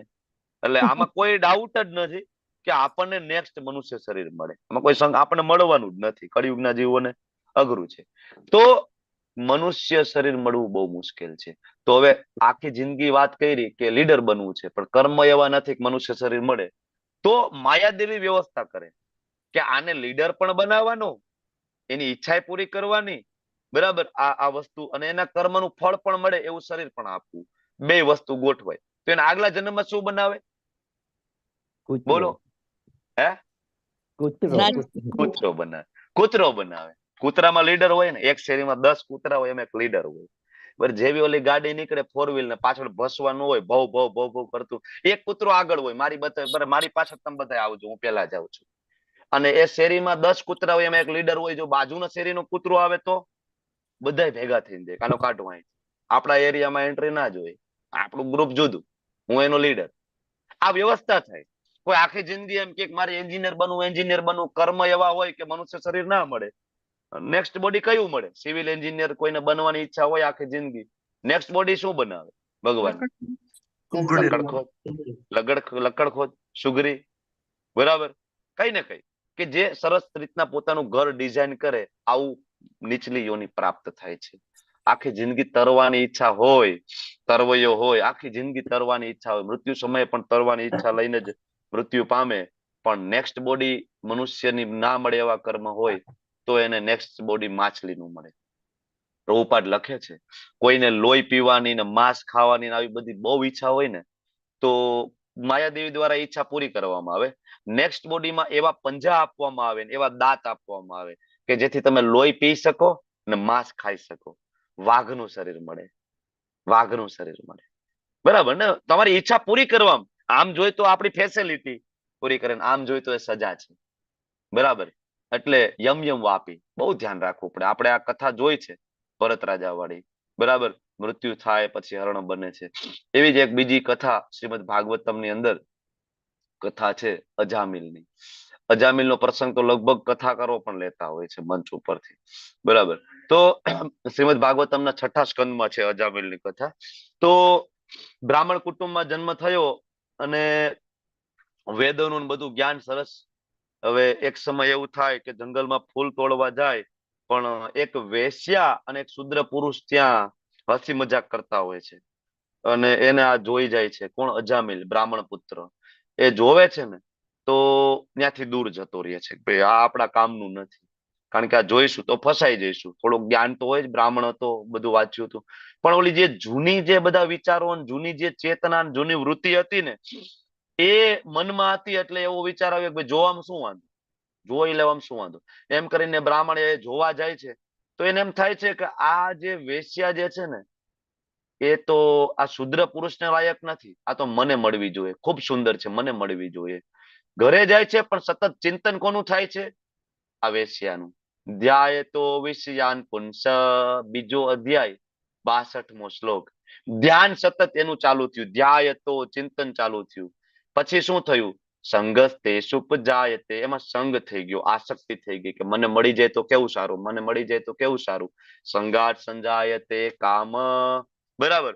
ઘરે જઈને પત્નીને પૂછ્યું કે તું મારી આટલી બધી સેવા કરે છો તો તારે કોઈ કામવાળીની તો જરૂર પડશે ને, હું કામવાળી લઈ આવું. એની પત્ની કે ભાઈ તમે મારા પતિ છો ને તમારી સેવા કરવામાં મને શું થાક લાગે, મારે કોઈ કામવાળીની જરૂર નથી. તોય ભાઈ પરાયણે જાય છે, કારણ કે સંગાત સંજાયતે કામ, કામ વાસના ઉત્પન્ન થઈ, ભોગવવાની ઈચ્છા થઈ, બરાબર. ગયો અને ઓલી જે ચિંતામણી નામની વેશ્યાને કીધું કે ચાલ મારી ઘરે. ઓલી વેશ્યા હસે છે, તમે બ્રાહ્મણ છો, હું વેશ્યા છું, મારે તો માંસ મદિરા જોઈએ, દારૂ પીવા જોઈએ, રોજ સોના મહોરો જોઈએ તો હું આવું. બ્રાહ્મણ પુત્ર તો પ્રેમમાં પાગલ, બરાબર. કારણ કે પતનના 9 સ્ટેજમાંથી ત્રીજા ચોથા સ્ટેજ ઉપર તો ભાઈ પહોંચી ગયા છે, બરાબર. જે આપણે બીજા અધ્યાયમાં ભણ્યા છીએ. તો કે ના ના તું આલી કે હું તારી બધી ઈચ્છા પૂરી કરીશ. એ ચિંતામણી નામની આ વેશ્યાને ઘરે લઈ જાય છે, પત્નીને મારીને કાઢી મૂકે છે, અને માતા પિતા તો આ દ્રશ્ય જોઈને જ ઘર છોડીને જતા રહે છે. આખું ગામ છે તિરસ્કાર કરે છે, કોઈ દીક્ષા નથી આપતું, દક્ષિણા નથી આપતું, ઘરમાં ખાવાના પણ ફાફા થઈ જાય છે. અને પછી અજામિલ છે ચોરી, ખૂન, જુગાર, બધા ખરાબ કામ કરવા માંડે, કારણ કે રોજ સોના મહોરો આપવા તો ખરી ને, બધા ખરાબ કામ ચાલુ. એમ કરતા કરતા કરતા અજામિલ 80 વર્ષના આયુષ્ય સુધી પહોંચે છે. 9 છોકરાનો બાપ બને છે, 10મો પુત્ર ગર્ભમાં હોય છે.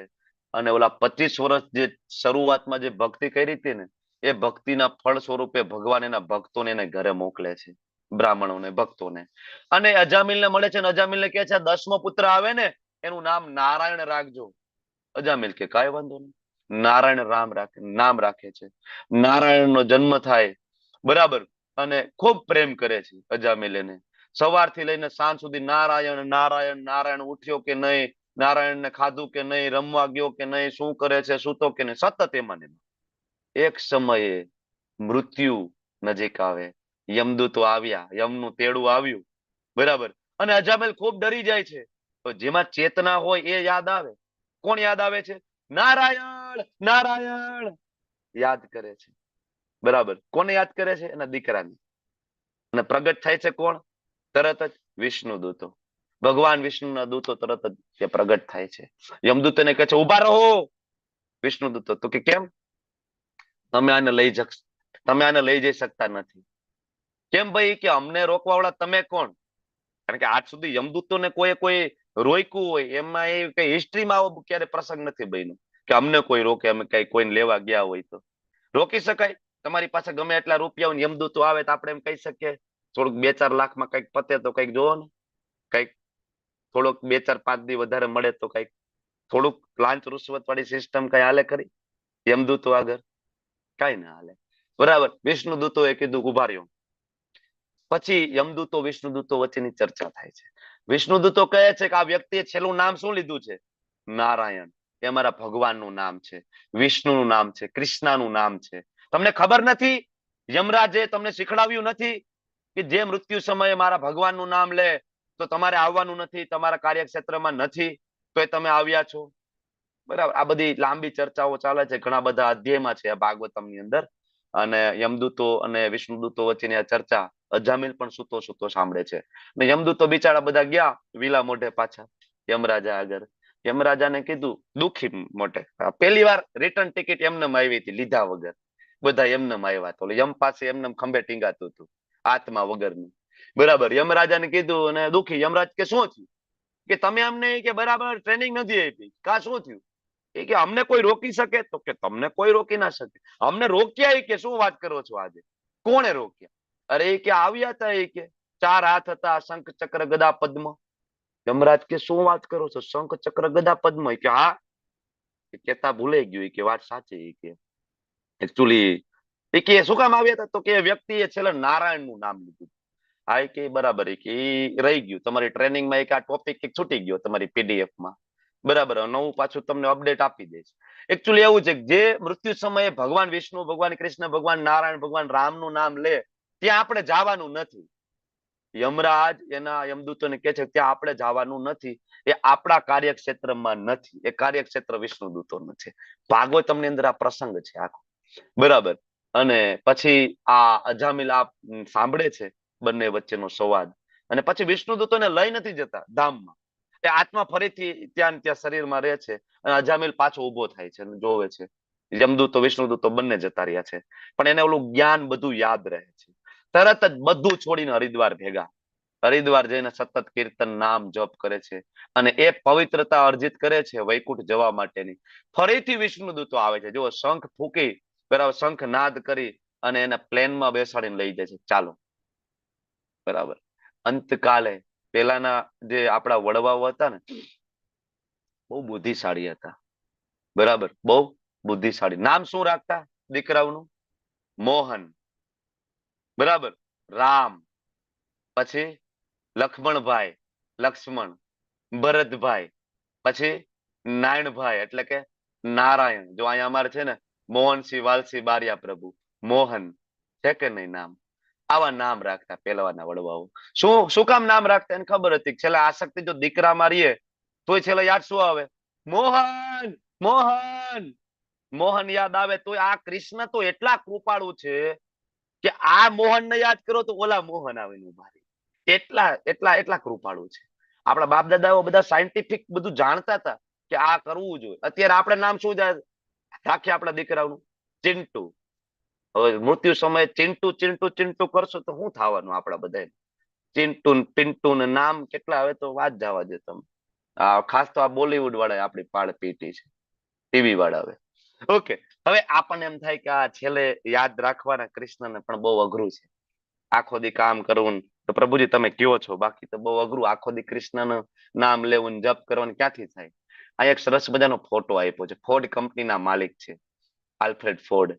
બરાબર. તમને મને ગળામાં માળા લટકાવતા શરમ આવે, ધોતી કુર્તો પહેરતા શરમ આવે, મારા માતાજીઓને સાડી પહેરતા શરમ આવે, પણ ફોર્ડ કંપનીના માલિકની પત્ની સાડી પહેરીને ઉભા છે એની બાજુમાં, અને એ ધોતી કુર્તો. શ્રી પ્રભુ પાસે દીક્ષા લીધી છે. બરાબર. અમરીશ પ્રભુ એમનું દીક્ષિત નામ છે. બરાબર. તો કઈ રીતના યાદ રહીએ? ત્યારે ભગવાન સરસ મજાનો શ્લોક આવે છે, કહે છે તસ્માત સર્વેષુ કાલેષુ મામ અનુસ્મર યુદ્ધ છે. યુદ્ધ તો કરવાનું છે. સવારથી લઈને સાંજ સુધી આપણે જે કરીએ છીએ યુદ્ધ છે. જોબ ઉપર જવું, બિઝનેસ, બાળકોનું ભણવાનું, ગૃહિણીઓને રસોઈ બનાવવાની, યુદ્ધ તો કરવાનું છે, છોડવાનું નથી. પણ શું કરીને ચાલુ કરવાનું છે? તો કે તસ્માત સર્વેષુ કાલેષુ મામ અનુસ્મર, મને યાદ કરીને. સવારની મંગલા આરતી થાય, ચેન્ટિંગ થાય, સવારમાં માળા, ભાગવતમનો ક્લાસ, ભગવદ ગીતાનો ક્લાસ, આખું એક પેકેજ પૂરું થાય ને પછી આખો દી તમારે જે કામ કરવું હોય તે કરો. કૃષ્ણ તમને યાદ રહેશે. કે ખોટી વાત છે રમેશ પ્રભુ, કલ્પેશ પ્રભુ? શું લાગે? સવારમાં આ બધો પ્રોગ્રામ કર્યો હોય તો હે ભગવાનને યાદ સાચી વાત છે કરવાનું. પ્રભુજી, એકદમ સાચી વાત છે. બંગલામાં આખો દિવસ હા, અલગથી પ્રયત્ન કરવો ના પડે ને, એની મેળે યાદ આવે કૃષ્ણ આખો દિવસ. પાછું સવારે મંગલામાં ઉઠવું હોય ને વહેલું, એટલે રાત્રે સૂતી વખતે કોણ યાદ હોય? કૃષ્ણ. કારણ કે ઉઠવાનું કોના માટે છે વહેલું? કૃષ્ણ માટે. હે મુકેશ ચંદ્ર પ્રભુ? હવે એવું થાય છે કે નહીં? વહેલું 4:30 વાગ્યામાં મંગલા આરતીમાં આવવું હોય? આખો દિવસ આખો દિવસ રટણ રહે છે. રટણ રહે ને, કારણ કે સવારે મુકેશ ચંદ્ર પ્રભુ 4:30 વાગે મંગલા આરતીમાં આવે. બરાબર. ચંદ્રિકા માતાજી. રાત્રે સુવું હોય તો યાદ કોણ આવે? વહેલું સુઈ જવું પડશે. હો, મંગલા આરતીમાં ઉઠવાનું છે, વહેલું સુઈ જવું પડશે. હા, વહેલું સુઈ જવું છો, કારણ કે વહેલું ઉઠવું કોના માટે? કૃષ્ણ માટે. સુતી વખતે પણ કોણ યાદ છે? કૃષ્ણ. ઉઠતી વખતે કોણ યાદ છે? કૃષ્ણ. સ્નાન કોના માટે કરવાનું સવારે? કૃષ્ણ માટે. તૈયાર કોના માટે થવાનું? કૃષ્ણ માટે. રસોઈ કોના માટે? કૃષ્ણ માટે. આ બધું જ તમે પેલા કરતા હતા ને? પેલા નહોતા નાતા તમે લોકો? નાતા જ તા. કોના માટે? તમારા માટે. હવે કોના માટે? કૃષ્ણ. કરવાનું એ જ છે. ચેતના ચેન્જ થઈ ગઈ. આ કરતા કરતા વિચાર કરો, કેટલા માણસો રાત્રે સુતા હોય, સવારે ઉઠતા નથી. ઉઠે છે, હાર્ટ એટેક આવી ગયો, નીંદરમાં ડાયરેક્ટ ટિકિટ કપાઈ જાય ઉપરની, ખબર જ ન પડે, સવારે ઉઠે જ નહીં. આપણે બધા પણ સવારે મંગલા આરતીમાં આપણે ઉઠવું હોય, રાત્રે યાદ કરતા કરતા સુતા હોય, અને નીંદરમાં જ પ્રાણ આપણા છૂટી ગયા તો કાંઈ ચિંતાની જરૂર નહીં. ઊંઘતી વખતે કોને યાદ કરીને સુતા હતા? સવારે મંગલામાં ઉઠવાનું છે. ઉઠો મંગલામાં, પણ અહીંયા ન ઉઠો. ક્યાં ઉઠો? ઓરિજિનલ આધ્યાત્મિક જગતમાં ઉઠો મંગલામાં. આ ક્યાં આવી ગયો? આ તો ઓરિજિનલ જગ્યા આવી ગઈ. વાં તો વિગ્રહ હતા, તો સાક્ષાત વ્રજેન્દ્ર નંદન ઉભા છે, ત્યાં મંગલા આરતીમાં હોય. મંગલા આરતી ત્યાંય કરવાની છે, સાક્ષાત ભગવાન ઉભા છે. અહીંયા સાક્ષાત વિગ્રહ સ્વરૂપે ઉભા છે. બરાબર. તો તસ્માત સર્વેષુ કાલેષુ મામ અનુસ્મર યુદ્ધ ચ મય અર્પિત મનોબુદ્ધિ. તારું મન મને આપી દે, તારી બુદ્ધિ મારામાં સ્થિર કર, તો નિશ્ચિતપણે મને પ્રાપ્ત કરીશ. મન આપવું એટલે શું? જપ કરવા. બુદ્ધિ આપ્યું એટલે શું? ભગવદ ગીતા વાંચવી, સમજવાની કોશિશ કરવી, તો ભગવાન કે મને પ્રાપ્ત કરીશ. હે પાર્થ, જે મનુષ્ય પોતાના મનને મારું સ્મરણ કરવામાં સદા મગ્ન રાખીને, કોનું સ્મરણ? કૃષ્ણનું, ન અન્ય ગામીના, બીજા કોઈનું નહીં, અવિચળ ભાવથી પૂર્ણ પુરુષોત્તમ પરમેશ્વર રૂપે મારું જે ધ્યાન કરે છે, પરમમ પુરુષમ દિવ્યમ, મારું ધ્યાન કરે છે, તે નિશ્ચિતપણે મને પ્રાપ્ત કરે છે. ગેરંટી છે. ભગવાનનું સ્મરણ કરવાનું, પોતે જ ભગવાન આપણને કહે છે. કઈ રીતના? કવિમ પુરાણમ. ભગવાન કવિમ, કવિમ એટલે કૃષ્ણ સર્વજ્ઞ છે. મારા કૃષ્ણને બધી ખબર છે, ભૂત ભવિષ્ય વર્તમાન, મારા કૃષ્ણને બધી જ ખબર છે. કવિમ પુરાણમ. કૃષ્ણ કેવા છે? પુરાણ, સૌથી જૂના. સૌથી જૂના એટલે કેવા? ગઈઢા થઈ ગયા કૃષ્ણ, મોટી મોટી દાઢી, સફેદ વાળ થઈ ગયા. કુરુક્ષેત્રની યુદ્ધ ભૂમિ ઉપર કૃષ્ણ હતા લગભગ 100 વર્ષના. તો આપણે કોઈ દિવસ સાંભળ્યું કે કૃષ્ણએ અર્જુનને કીધું કે અર્જુન થોડોક ભાઈ ટેકો કરતો, હવે આ કમરનો દુખાવો ને બધું હાંધાના દુખાવા થઈ ગયા, લાકડી લઈને કૃષ્ણ ચડતા હોય સારથી બનવા? જોયું આપણે કોઈ દી આવું? નહીં. પુરાણમ છે, પણ કેવા છે? નવયોનમ છે. કોણ કે છે? બ્રહ્માજી. અદ્વૈતમ અચ્યુતમ અનાદિમ અનંત રૂપમ આદ્યમ પુરાણમ પુરુષમ નવયોવનમ ચ વેદેષુ દુર્લભમ સુદુર્લભમ આત્મભક્તો ગોવિંદમાદિ પુરુષમ તમહમ ભજામી. હું તો એ ગોવિંદને ભજું છું. બ્રહ્માજી એમ કે છે, હું તો એ ગોવિંદને ભજું છું કે જે પુરાણ તો છે, પણ સાથે સાથે કેવા છે? નવયૌવનમ ચ. કોઈ દી મૂછનો દોરો ફૂટ્યો નથી. કૃષ્ણને પણ નહીં, ને રામચંદ્રજીને પણ નહીં. ક્યારે નહીં. જોયું છે કોઈ દી રામચંદ્રજીની મોટી મોટી મૂછું હોય? કોઈ દી નહીં. બરાબર. પુરાણમ. પછી અનુશાસિતારમ. અનુશાસિતારમ એટલે પરમ નિયંતા કહેવાય, સુપ્રીમ કંટ્રોલર. બધું જ એની અંડરમાં છે. ગુરુત્વાકર્ષણ બળ વૈજ્ઞાનિકો બધા શોધતા હોય છે. ગુરુત્વાકર્ષણ બળની વિરુદ્ધ કે કાંઈ ના થાય. ભગવાન કે શું વાત કરો, લાવો ગોવર્ધન પર્વત ઉપાડી લીધો. ક્યાં ગયું તમારું ગુરુત્વાકર્ષણ બળ? એના જ કંટ્રોલમાં તો છે બધું. અણુઅણિયાસમ, ઝીણામાં ઝીણા, નાનામાં નાના. હૃદયમાં પણ આપણા આત્મા, અને આત્માની અંદર કૃષ્ણ પ્રવેશ કરી શકે. અનુસ્મરે કલ્પનાથી પરે, સર્વસ્ય ધાતારમ, બધાને ધારણ કરે. અચિંત્ય રૂપમ. બરાબર. કલ્પનાથી પરે, કલ્પનાથી બાર. આદિત્ય વર્ણમ તમસ પરાસ્ત. સૂર્ય સમાન ભગવાન તેજસ્વી છે. તમારી સામે જે ઉભા છે, શ્યામ સુંદર મુરલી મનોહર. બરાબર. હે પૃથ્વાપુત્ર, જે મનુષ્ય અનન્ય ભાવે નિરંતર મારું સ્મરણ કરતો રહે છે, એના માટે હું સુલભ છું. અનન્ય ભાવે, જે આપણે ભગવાનની ભક્તિ કરીએ, કેવી? અનન્ય ભાવે. જો ચિંતન કરીએ, યાદ કરીએ, તો ભગવાન કે એને કઈ ચિંતા કરવાની જરૂર નથી. એના માટે હું સુલભ છું, કારણ કે તે મારી ભક્તિમય સેવામાં નિરંતર પ્રવૃત્ત રહે છે. ભૌતિક વિશ્વ આપણને એમ થાય કે બહુ મજા આવે છે, તમે કયો તો છો ઓલા જગતમાં જઈશું, મજા કરશું, પણ ભગવાન કે છે આ દુખાલયમ છે. બરાબર. મામુ પેત્ય પુનર્જન્મ દુખાલયમ અશાશ્વતમ. તમે ભગવાન જે સૃષ્ટિને રચયિતા છે, એ આ સૃષ્ટિની રચના કર્યા બાદ ઉપર લેબલ માર્યું દુખાલયમ. જેને બનાવ્યું એ જ કે છે દુખાલયમ. અને તમને મને એમ થાય કે આપણે મજા મજા કરી લઈશું. બનાવનારા એમ કે છે કે દુખાલયમ. ઔષધાલય લખ્યું હોય તો અંદર ઔષધિ મળે, રૂગ્ણાલય લખ્યું હોય તો અંદર દર્દી મળે, ભોજનાલય લખ્યું હોય તો અંદર ભોજન મળે. આ દુખાલયમ લખ્યું છે તો દુઃખ જ મળશે. અહીંયા તમે પ્રયત્ન કરી જુઓ સુખી થવાનો, ટ્રાય કરો. આ સુખી થઈ જાવ, આમ સુખી થઈ જાવ, તેમ સુખી થઈ જાવ, ટ્રાય કરો. બરાબર. દુખાલયમ અશાશ્વતમ. અશાશ્વત નાપનું વંતી મહાત્માના સંસિદ્ધિ પરમામ ગતિ.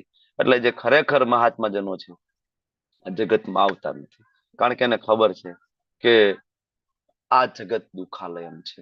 આપણે પણ આ જાણવું જોઈએ કે જગત દુખાલયમ છે. તો આપણે એમ થાય કે ખાલી અહીંયા જ દુઃખ હશે ને, સ્વર્ગમાં વહીએ તો મજા મજા ને, પુણ્ય કર્મ કરશું, દાન કરશું, માનવ સેવા, પ્રભુ સેવામાં માનશું અને ઉપરના લોકમાં જતા રહીશું, સ્વર્ગમાં.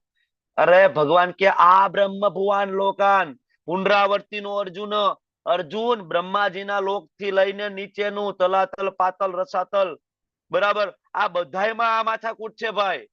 બધે સર્જન, પ્રલય, જન્મ, મૃત્યુ. અરે સ્વયં બ્રહ્માનું મૃત્યુ થાય છે, દેવી દેવતાઓનું બધાનું મૃત્યુ થાય છે, તમારા ને મારા કુળદેવીનું મૃત્યુ થાય છે, એનો ફરીથી જન્મ થાય છે. આ બ્રહ્મ ભુવાન ભુવનાન લોકાન પુનરાવર્તી નો અર્જુન. સ્વર્ગમાં મગજમારી રહે છે ભાઈ. અહીંયા જયારે પૃથ્વી ઉપર કોઈ ઋષિ મુનિ તપશ્ચર્યા કરવા માંડે, અશ્વમેઘ યજ્ઞ કરે, એટલે સૌથી પહેલા ઝટકો ક્યાં લાગે? સ્વર્ગમાં. ઇન્દ્રનું શાસન ડોલવા માંડે, હાલક ડોલક થાય. ત્યાં એની ચિંતા છે, બોલો. ખાલી આપણને ઉપાધિ નથી, સ્વર્ગના રાજા ઇન્દ્ર ન્યાય ચિંતા છે. આ કોક લઈ લેશે, ઘણી વખત લઈ લીધું છે. બલિ મહારાજે શું કર્યું? બલિ મહારાજે ઇન્દ્રનું શાસન લઈને ઇન્દ્રને ત્યાંથી કાઢી મૂક્યા. જાઓ ભાગો, સ્વર્ગ ખાલી કરો. માથાકૂટ મગજમારી ત્યાંય છે ભાઈ, ખાલી અહીંયા જ છે. ભારત પાકિસ્તાનના યુદ્ધ એવું નથી, ત્યાં કઈક મોટી પ્રકારના યુદ્ધ હાલી રહ્યા છે, બરાબર. એટલે ભગવાન કે છે આમાંથી બહાર નીકળો. આ બ્રહ્મ ભુવનાન લોકાન પુનરાવર્તી નો અર્જુન. તો ભગવાન એવી કોઈક જગ્યા તો બતાવો જ્યાં મગજમારી ના હોય, જ્યાં ગયા પછી પાછો જન્મ ના થાય. ભગવાન કે મામુ પેત્ય તું કોંતે પુનર્જન્મ ન વિદ્યતે. મામુ પેત્ય, મારા શરણે આવી જા, મારા ધામમાં આવી જા, તો પુનર્જન્મ ન વિદ્યતે. બીજી વાર તો જન્મ નહીં થાય. બાકી તને એમ છે કે હું સ્વર્ગમાં જતો રહું તો પાછો આવી જઈશ તું, બરાબર. કારણ કે બ્રહ્માનો દિવસ થાય ત્યારે બધું પ્રગટ થાય, બ્રહ્માની રાત પડે ને એટલે પાછો પ્રલય આવે. મિની પ્રલય, મહાપ્રલય, લેવલ 2 માં આપણે ભણશું. એકચ્યુઅલી આપણા પૃથ્વી ઉપર 864 કરોડ વીતે ને ત્યારે ખાલી બ્રહ્માજીની 24 કલાક થાય. કેટલી? 864 કરોડ વીતે પૃથ્વી ઉપર, તો બ્રહ્માજીની ખાલી 24 કલાક પૂરી થાય. 432 કરોડ વર્ષ પૃથ્વી ઉપર પૂરા થઈ જાય એટલે બ્રહ્માજી સાંજ પડી જાય અને બ્રહ્માજી બધાને ગુડ નાઇટ કહી દે, ચાલો good night, Tata, bye bye, હું સુઈ જાઉં છું. બ્રહ્માજી જેવા સુવા જાય ને એ ભેગું અહીંયા મિની પ્રલય ચાલુ થાય, બરાબર. એના સિવાય જે મનુ મહારાજના આયુષ્ય પૂરા થાય ત્યારે તો નાના નાના પ્રલય આવે જ છે, જળ પ્રલય ના તો બધું, બરાબર. અને બ્રહ્માજીનું એકવાર મૃત્યુ થઈ જાય ને મહાપ્રલય આવે છે. તો આ મગજમારી બધી જગ્યાએ રહેવાની છે. આ ભૌતિક જગતમાં તમે હોય તો આ મગજમારી રહેશે, પણ ભગવાન એમ કે છે આના સિવાયની એક અન્ય એવી અવ્યક્ત પ્રકૃતિ છે જે શાશ્વત છે. ત્યાં વ્યક્ત અવ્યક્તની માથાકૂટ નથી, સર્જન પ્રલય નથી, સર્વોપરી છે, કદાપી નષ્ટ ના થાય, જગતમાંનું બધું નાશ પામે, એ ભાગ્ય એમનું એમ રહીએ. તો ભગવાન એ વસ્તુ કઈ કે જ્યાં સર્જન ને પ્રલય ના થાય, એ જગ્યા કઈ છે?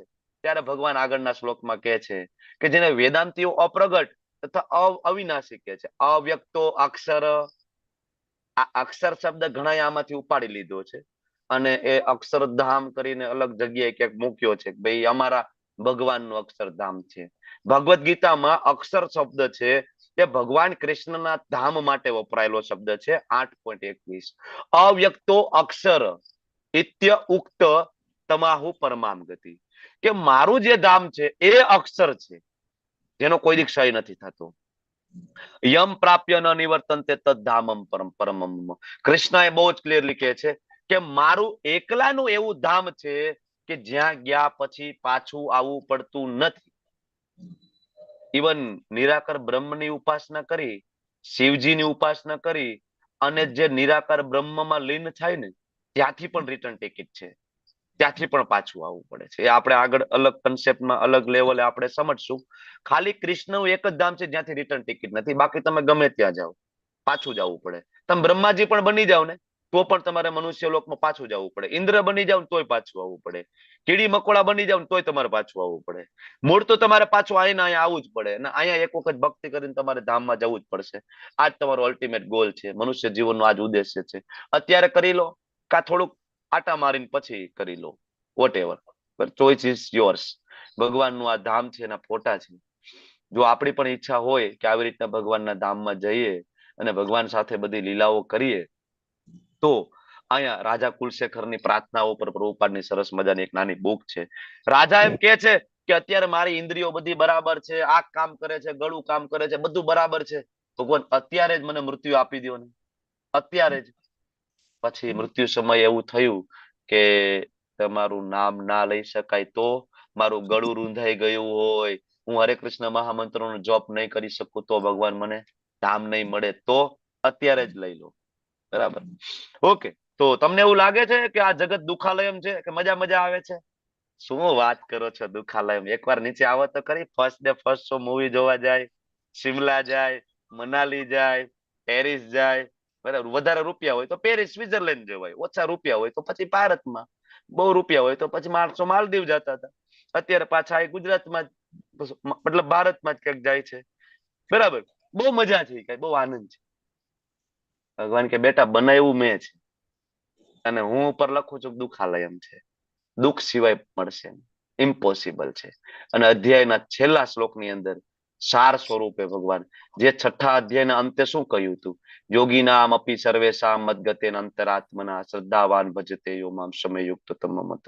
કહ્યું હતું ને કે બધા જ યોગીઓમાંથી, એ સકામ કર્મયોગી હોય, એ નિષ્કામ કર્મયોગી હોય, એ જ્ઞાન યોગી હોય, એ વેદાંતી હોય, એ અષ્ટાંગ યોગી હોય, એ ધ્યાન યોગી હોય, એ હઠ યોગી હોય, તે કોઈ દાનવીર હોય, વોટ એવર, બધા જ પ્રકારના યોગીઓમાંથી કોણ છે સૌથી ઉચ્ચ કક્ષાનો યોગી?